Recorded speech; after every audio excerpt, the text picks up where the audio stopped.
Halo teman bincang, kembali lagi bersama saya Icat di Bincang Akademi. Bincang santai bahas pajak, bisa Bapak.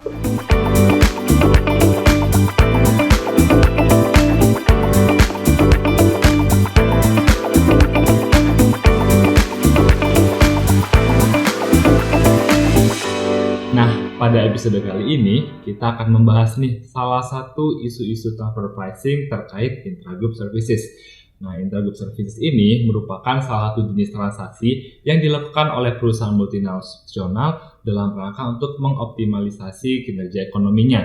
Nah, memang nih, intragroup services ini suatu transaksi yang tidak bisa dielakkan oleh perusahaan multinasional. Nah, namun demikian, perusahaan multinasional patutnya untuk tetap mengaplikasikan arm's length principle agar terhindar dari berbagai risiko transfer pricing. Nah, untuk membahas isu-isu terkait intragroup services, telah hadir bersama kita Fidela Dusi selaku Specialist of DDTC Consulting.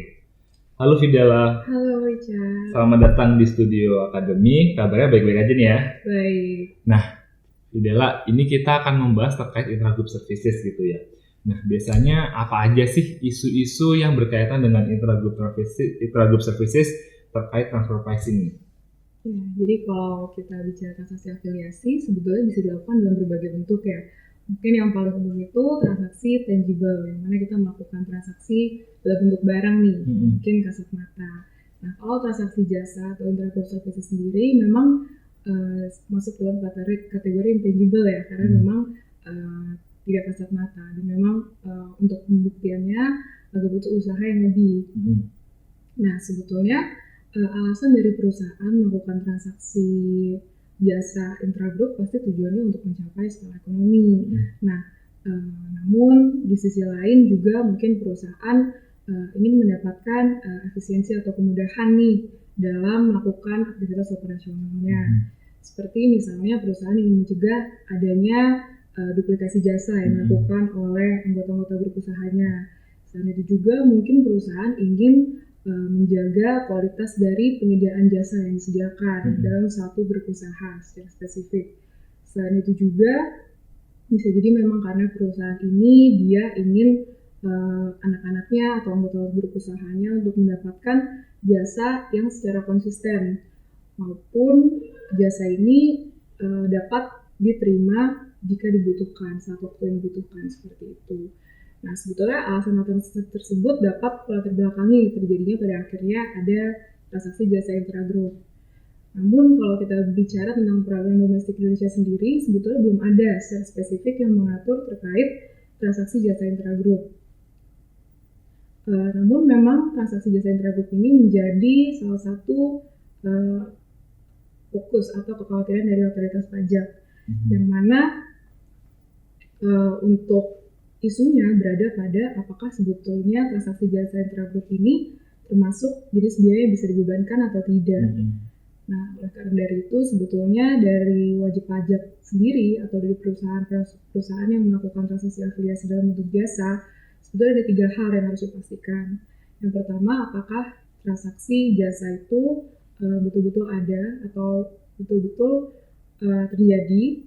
Yang kedua, apakah transaksi tersebut memberikan manfaat ekonomis untuk penerima jasanya. Dan yang ketiga adalah apakah jasa tersebut dilakukan dengan nilai yang arm's length atau dengan nilai yang wajar, seperti itu. Lalu Fidela, bagaimana sih secara praktikal ini kita caranya itu untuk menganalisis intragroup services tadi itu? Nah, untuk steps dari analisis jasa intragroup mungkin dapat kita ringkas menjadi 5 langkah ya. Yang pertama itu kita melakukan tentu saja identifikasi atas jasa yang dilakukan. Nah, mungkin di setiap grup usaha ada umumnya sih ada penyebutan biasanya transaksi jasa manajemen. Nah, yang mana jasa manajemen ini untuk setiap grup usaha mungkin isinya berbeda-beda. Ada yang jasa manajemen itu cakupannya marketing, desain, SDM. Ada juga jasa manajemen yang memang khusus untuk tata kelola grup usaha. Nah, hal seperti itu akan lebih baik jika memang wajib pajak itu betul-betul memahami kira-kira dalam transaksi tersebut cakupan jasanya apa saja. Dan setelah kita memahami, kita juga bisa kategorikan apakah transaksi tersebut termasuk dalam jenis jasa rutin. Nah, jasa rutin sendiri ini adalah jasa-jasa yang sebetulnya less issue ya, karena memang dia low value added services. Apalagi kalau jasa rutin ini sudah menggunakan nilai markup yang safe harbor. Yang mana safe harbor ini adalah nilai markup yang ditetapkan oleh otoritas pajak. Yang mana contohnya kalau di Singapura dan Jepang safe harbor-nya ada 5%. Jadi untuk jasa-jasa yang dengan nilai markup 5% tersebut itu akan tidak dipermasalahkan kembali oleh otoritas pajak, seperti itu sih. Dan yang kedua, setelah kita betul-betul memahami bisnis jasa kita apa saja, kita bisa masuk ke pengujian eksistensi dari jasa kita. Dan ini salah satu mungkin fokus utama ya dari otoritas pajak terkait dengan apakah sebetulnya transaksi tersebut betul-betul terjadi atau hanya sekedar pencatatan di buku yang pada akhirnya akan merujuk ke tax manipulation atau usaha dari perusahaan untuk memindahkan laba melalui transaksi afiliasi seperti itu. Nah, mungkin dari OECD sendiri terdapat beberapa panduan terkait dengan eksistensi ini. Kita bisa melihat ke salah satu pemahaman apakah kira-kira transaksi tersebut mau atau pihak independen yang memiliki kondisi yang sama mau untuk melakukan transaksi tersebut, atau dia lebih memilih untuk menggunakan jasa pihak independen lain ataupun melakukan jasa tersebut secara in-house seperti itu. Nah, untuk proses pembuktian ini sendiri sebetulnya terdapat beberapa dokumen yang bisa kita pakai sebagai dokumen pendukung, terutama yang pasti pertama adalah agreement atau kontraknya. Di situ kita bisa lihat durasinya, kita bisa lihat jenis jasanya sampai kepada penentuan harganya. Dan yang kedua, kita bisa lihat dari struktur organisasi, baik dari penyedia jasa maupun penerima jasa. Dari struktur organisasi tersebut, kita bisa lihat nih apakah sebetulnya perusahaan tersebut memiliki fungsi-fungsi terkait untuk menyediakan jasa yang dilakukan dalam transaksi afiliasi tersebut. Nah, yang selanjutnya juga kita bisa nih mengumpulkan data-data terkait proses yang kita gunakan dalam proses penyediaan jasa. Seperti contohnya notulen rapat, atau berita acara, atau mungkin invoice, dan seluruh dokumen lainnya. Nah, pada akhirnya dokumen-dokumen tersebut akan membantu kita nih untuk supaya jika memang ada pertanyaan dari pemeriksa, pada akhirnya kita akan dapat mempunyai dokumen-dokumen pendukung sehingga proses pemeriksaan tersebut akan lebih efisien dan efektif seperti itu. Nah, untuk steps yang ketiga, kita bisa masuk ke dalam penilaian manfaatnya, biasa disebut dengan benefit test. Nah, untuk manfaat ini sebetulnya kita melihat apakah penerima jasa itu betul-betul menerima manfaat secara ekonomis, secara langsung seperti itu. Nah, dari OECD sendiri terdapat beberapa parameter yang bisa kita gunakan untuk menentukan apa kira-kira jasa ini termasuk jasa yang dapat dibebankan atau tidak. Nah, 4 parameter tersebut salah satunya adalah jasa yang termasuk sebagai jasa yang berhubungan dengan aktivitas pemegang saham. Jadi memang manfaatnya itu lebih kepada diterima oleh pemegang sahamnya yang merupakan pihak yang memiliki kepemilikan mungkin di perusahaan kita. Nah, kita secara langsung mungkin tidak menerima manfaat tersebut. Contohnya misalnya perusahaan entitas induk menagihkan biaya pembuatan laporan keuangan audit untuk entitas induknya atau laporan keuangan konsolidasi, atau misalnya biaya-biaya terkait rapat pemegang saham atau biaya-biaya terkait penerbitan saham entitas induk yang semuanya itu memberikan manfaat kepada entitas induknya seperti itu. Nah, biaya tersebut menurut OECD termasuk jenis biaya yang tidak dibebankan seperti itu. Nah, yang kedua adalah biaya-biaya yang duplikatif, yang mana ada nih transaksi afiliasi namun secara tidak langsung, namun di saat itu juga perusahaan juga melakukan jasa tersebut secara in-house. Misalnya entitas induk mengirimkan personel nih ke entitas anaknya, yang mana dia menagihkan biaya pengiriman personel tersebut supaya personel tersebut melakukan proses review laporan keuangan. Namun di sisi lain pihak entitas anak ini sudah melakukan aktivitas review laporan keuangan tersebut secara in-house. Nah, pada akhirnya terdapat jasa yang duplikatif. Nah, jasa-jasa seperti itu menurut OECD juga termasuk jasa-jasa yang tidak dapat dibebankan. Nah, yang selanjutnya adalah yang ketiga, jasa-jasa yang termasuk jasa insidental, yang mana jasa-jasa ini sebetulnya manfaatnya itu tidak secara langsung diterima oleh suatu perusahaan. Jadi memang dia mendapatkan jasa itu secara tidak langsung menerima manfaatnya karena memang ditujukannya kepada seluruh anggota grup usaha. Nah, misalnya entitas anak menerima suku bunga pinjaman yang lebih rendah daripada yang seharusnya karena dia memiliki entitas induk yang cukup bona fide. Pada akhirnya terdapat kepercayaan nih dari peminjam. Nah, atas efisiensi diterima entitas anak tersebut, jika entitas induk ini menagihkan biaya atas efisiensi tersebut, maka sebetulnya biaya tersebut juga termasuk biaya yang tidak dapat dibebankan. Seperti itu. Nah, yang terakhir adalah jasa on call atau jasa yang sebetulnya tidak terlalu dibutuhkan oleh entitas anak. Biasanya itu jasa-jasa yang sewaktu-waktu dibutuhkan, seperti itu. Contohnya misalnya perusahaan legal, dia ini yang sehari-hari kegiatannya menyediakan jasa legal. Nah, untuk suatu tahun pajak, perusahaan ini membutuhkan jasa event organizer, yang mana dia menerima jasa tersebut dari pihak afiliasi. Nah, biaya untuk jasa event organizer tersebut termasuk dalam jasa insidental, karena memang tidak secara continuously dibutuhkan untuk tahun-tahun pajak berikutnya juga, seperti itu. Nah, jasa-jasa on call tersebut dapat dibilang sebagai jasa-jasa yang tidak dapat dibebankan juga.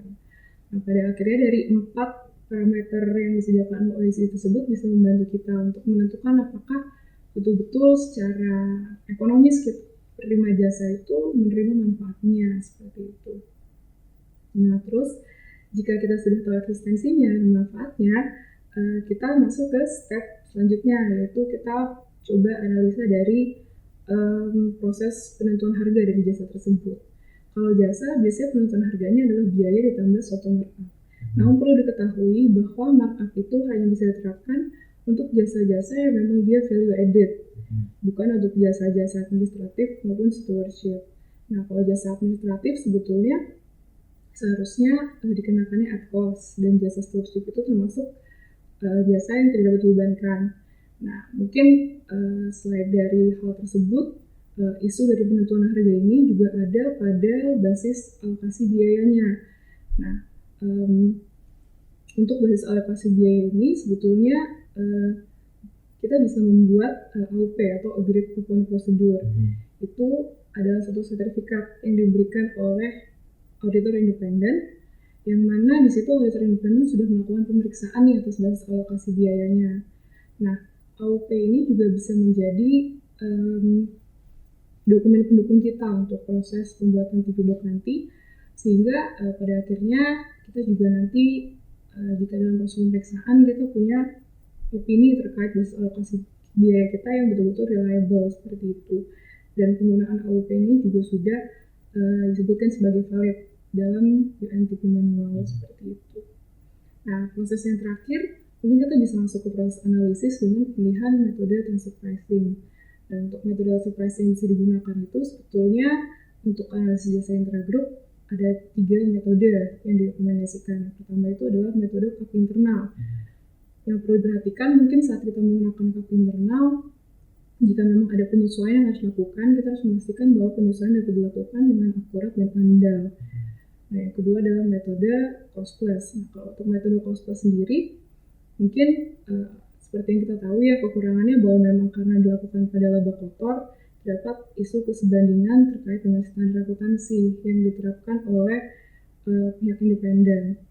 Selain itu juga, kita dapat menggunakan metode TNMM, yang mana kalau TNMM ini sendiri, mungkin kekurangannya lebih terdapat pada signifikansi dari jumlah transaksi jasa tersebut, yang mana tidak bisa dilihat karena memang kita lihatnya dari pengujiannya atas level laba operasi, seperti itu. Oke, cukup kompleks ya, namun tetap bisa dipahami dan perlu diurai gitu ya step-stepsnya, termasuk juga perlu diantisipasi juga beberapa hal yang perlu dicermati juga tadi ya, jadi jangan sampai salah untuk melakukan penerapan Armstrong Principle atas transaksi IJS ini gitu. Nah, mungkin Fidela bisa dibagikan ke teman bincang nggak nih tips-tipsnya gitu ya bagi perusahaan multinasional yang memiliki transaksi intragroup services. Ya mungkin tipsnya adalah yang pertama untuk betul-betul memahami sebetulnya cakupan dari transaksi yang dilakukan itu apa saja. Mungkin kita bisa bandingkan antara agreement dan secara aktual ini yang kita lakukan pembayaran itu atas jasa apa aja sih, dan juga mungkin kita juga sudah mulai bisa untuk kira-kira dijabarkan bagaimana proses penentuan harga untuk masing-masing jasa, karena pada akhirnya ini akan berdampak ke approach analisis untuk jasa tersebut.